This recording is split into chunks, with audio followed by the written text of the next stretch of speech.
T'as une expertise, mais aujourd'hui, elle dort. Tu la donnes gratuitement à ton patron, à tes collègues, mais toi, elle te sert strictement à rien. Et si je te disais que tu pouvais transformer cette expertise, cette compétence en revenu complémentaire, sans démissionner, sans prendre de risques, en gardant ton job et ta situation actuelle. Je m'appelle Alex, mon objectif dans cette vidéo c'est de t'expliquer comment transformer ta compétence, ton expertise en mission de formation professionnelle financée par des entreprises. 4 étapes, ça va être super rapide, c'est parti. Et si je te dis ça, c'est parce que personne ne crache sur 500, 1000, 2000 euros de revenus complémentaires par mois, voire de la reconnaissance et de la gratitude dans son milieu professionnel. Étape numéro 1. On va identifier ton expertise, la compétence que toi tu détiens, la chose que tu sais mieux faire que les autres. Donc, bien sûr, la première question, c'est qu'est-ce que tu sais, qu'est-ce que tu es capable de faire. On va puiser dans tes expériences, on va puiser justement dans le quotidien professionnel que tu as pu mener jusqu'à présent. Mais on va aussi s'intéresser à quelque chose d'autre.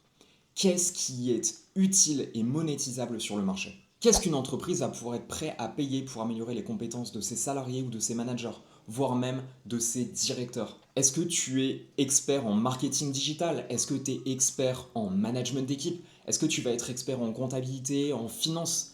Énormément de compétences sont utiles pour les entreprises. Les entreprises ont besoin d'experts comme toi pour venir enseigner à leurs salariés, à leurs managers les façons de faire. Maintenant, tu as compris que tu avais une compétence, tu avais une expertise et en face de ça, tu as des entreprises qui ont besoin de cette expertise. Tu as trouvé une zone de valeur. L'important, c'est pas ton CV, c'est surtout la différence que tu peux apporter dans l'entreprise dans laquelle tu vas intervenir. Deuxième étape, ici on va essayer de définir un format. Moi je ne vais pas te demander de l'inventer, de le sortir de ton chapeau, pas du tout. Pour ça, il y a une méthode très très simple. Tu vas aller faire une recherche sur internet pour essayer de voir ce que les organismes de formation proposent déjà dans ton domaine d'expertise. Si ton champ d'action c'est le marketing digital, tu vas faire une simple recherche Google, formation, marketing digital, entreprise. Petit tips, va faire des recherches sur Google bien sûr, mais aussi sur LinkedIn ou sur une intelligence artificielle. Tu te rendras compte en 3 minutes de la réalité du milieu de la formation dans ton expertise, dans ton secteur. Quel genre de formation ils proposent, quel genre de tarifs ils appliquent. Et de ça, tu vas pouvoir comprendre ce qui est réalisable, ce que tu peux proposer, la manière dont tu peux t'insérer dans ce marché-là. Combien de jours de formation tu peux proposer à une entreprise? Quelle expertise tu peux leur développer? Combien tu peux te faire payer? Toutes les informations sont déjà accessibles, t'as qu'à aller les chercher. De là, tu vas pouvoir regarder les modalités de la formation. Est-ce que les formations se font en distanciel? Est-ce que les formations se font en présentiel avec un formateur qui se déplace en entreprise? Est-ce que les formations se font en e-learning, c'est-à-dire juste via des vidéos qu'un salarié ou qu'un manager peut consulter sur internet sur son ordinateur? Avant que tu paniques, non, on n'est pas en train de chercher à copier qui que ce soit. On fait une étude de marché. Si il y a un marché qui existe, ça veut dire que ton expertise est demandée et que le marché est déjà présent, donc tu peux y aller. Si tu as du mal à me croire, regarde ça. J'ai fait une recherche pour formation Excel. Ouais, Excel en 2025. Boum, c'est ça le résultat. Tu vois qu'il y en a énormément, tu vois que c'est extrêmement facile de se positionner, il y a énormément de demandes et forcément, il y a des formateurs qui sont prêts à remplir ce besoin-là. Si tu réponds à ce besoin-là, combien tu te fais payer? 400, 500, 600 euros la journée. Si ton expertise, tu ne la retrouves pas facilement, c'est encore une meilleure nouvelle. Ça veut dire que ton expertise est rare et que tu tiens un angle qui n'a pas encore été exploité. En bref, ne pars pas de zéro, ne cherche pas à inventer quelque chose que tu ne maîtrises pas. Pars de ce qui existe déjà et de ce qui fonctionne déjà. Troisième étape, ici, tu vas chercher à te concentrer sur l'animation de la formation. Il faut comprendre un truc. Être formateur, ça ne veut pas dire être prof. Ça ne veut pas dire que tu vas avoir du contenu descendant et que tu vas parler pendant 8 heures face à des gens qui vont t'écouter. Première raison, les gens ne t'écouteront pas pendant 8 heures. Deuxième raison, tu ne peux pas tenir 8 heures sans t'arrêter. C'est juste pas possible. C'est quoi la solution? C'est très très simple.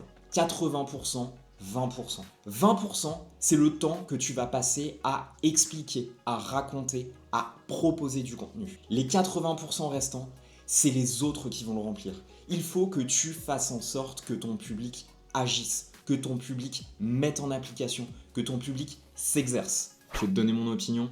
Ce qui m'intéresse dans le métier de la formation, c'est pas de parler, c'est pas de raconter ma vie, c'est d'écouter les autres qui le font pour moi. Et c'est ça qui rend le métier magnifique. c'est que c'est quelque chose où tu fais réaliser des choses aux autres. Si tu proposes une formation de marketing digital, c'est pas compliqué. Tu vas leur faire créer des posts, tu vas leur faire rédiger des articles de blog, tu vas les faire travailler sur du contenu SEO, tu vas les faire créer un planning éditorial. Si tu travailles sur un logiciel spécifique, encore plus simple, tu leur proposes de manipuler le logiciel et d'exploiter le logiciel pour accomplir une tâche. L'objectif pour ces gens-là, c'est de ressortir de la formation en étant capable de faire une différence. C'est-à-dire qu'ils sont capables d'exploiter la compétence que tu leur as apportée. Tu vas également pouvoir passer par des tours de table, demander aux personnes assistant à la formation ce qu'elles attendent, ce qu'elles veulent, où sont leurs problèmes.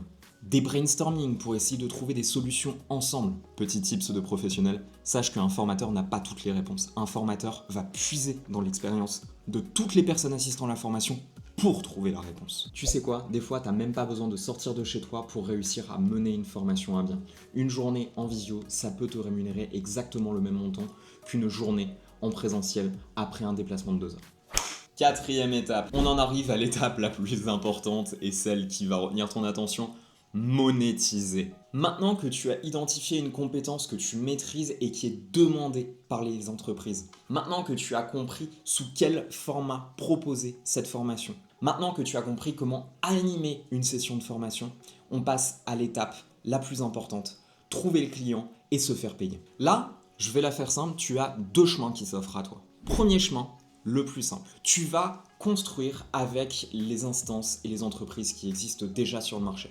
Tu vas rechercher ce qu'on appelle des organismes de formation.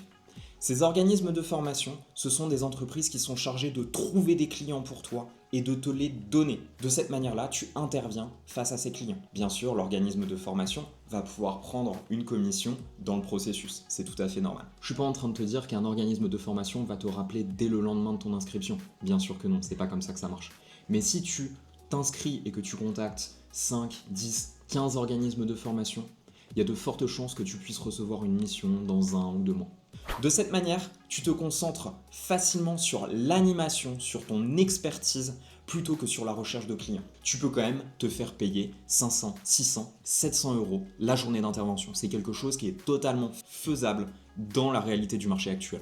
À côté de cette option d'organisme de formation, tu as la deuxième voie, que je vais appeler la voie entrepreneuriale. Qu'est-ce que ça veut dire? Tu vas choisir d'offrir la compétence, d'offrir la formation sous ton propre nom. Tu vas venir chercher tes clients toi-même et tu vas organiser ta structure pour pouvoir proposer la formation en ton propre nom. Ça va demander des démarches administratives complémentaires ou un petit peu plus de travail. Soit tu vas venir chercher ton client toi-même et tu vas lui demander de payer avec son argent, et c'est tout à fait faisable une fois que toi tu es légitime. Ou alors, tu vas passer ce qu'on appelle des certifications type Calliope qui vont te permettre de demander à être financé avec le CPF ou par les organismes qu'on appelle les OPCO qui vont être là pour financer des formations pour les entreprises. Résultat des comptes, le particulier ou le professionnel qui achète ta formation n'aura pas à payer de sa poche cette formation. Ce sera financé par des fonds publics. Attention, si tu lances ton activité de formation via la voie numéro 2, qu'on a appelée la voie entrepreneuriale, il faut savoir qu'il te faudra des mois d'efforts avant de décrocher ton premier client. C'est une voie qui est plus complexe, qui est plus difficile, mais qui est potentiellement plus rémunératrice. Commence simple, mais garde en tête le potentiel de créer ta propre offre. Tu l'auras compris, une fois que tu as identifié la compétence que tu peux proposer aux entreprises, une fois que tu as identifié le format sous lequel tu peux le proposer aux entreprises, la manière d'animer une formation, tu peux passer au déploiement et à la monétisation. Comment tu vas vendre cette formation et comment tu vas attirer tes clients. Tu as 2 options pour ça, l'organisme de formation ou alors la vente en nom propre par ta société. Je t'ai expliqué ici en 4 étapes rapides comment transformer ton expérience, ta compétence en revenu à côté de ton boulot. Ce qui est génial, c'est que tu peux lancer ce genre d'activité à côté de ton job sans quitter ton poste. Ça peut te prendre 1, 2, 3 journées par mois et tu peux déjà commencer à générer 500, 1000 € de revenus supplémentaires à côté. Maintenant, si tu veux aller plus loin, je te propose de cliquer sur le lien en dessous. J'ai mis en place une petite mini-série gratuite qui va te permettre d'aller plus loin et de légitimer ta démarche pour devenir formateur professionnel. Est-ce que je suis trop jeune? Ou comment trouver mes premiers clients? Toutes ces questions-là, j'y réponds. C'est quelque chose qui est accessible, c'est quelque chose que j'ai fait à l'âge de 24 ans, c'est quelque chose que tu es tout à fait en mesure de faire. Et tu sais quoi? Je te proposais aussi une formation finançable CPF. Tu n'as rien à payer et tu es prêt à lancer ton offre de formation sur le marché dans un mois. Si tu as kiffé le contenu de cette vidéo, je t'invite à liker, à partager, ce serait d'une énorme aide pour moi. Je te remercie, je te retrouve sur les réseaux ou dans la prochaine vidéo. N'hésite pas à cliquer dans le lien comme je te l'ai indiqué, on se revoit la prochaine fois. Ciao ciao.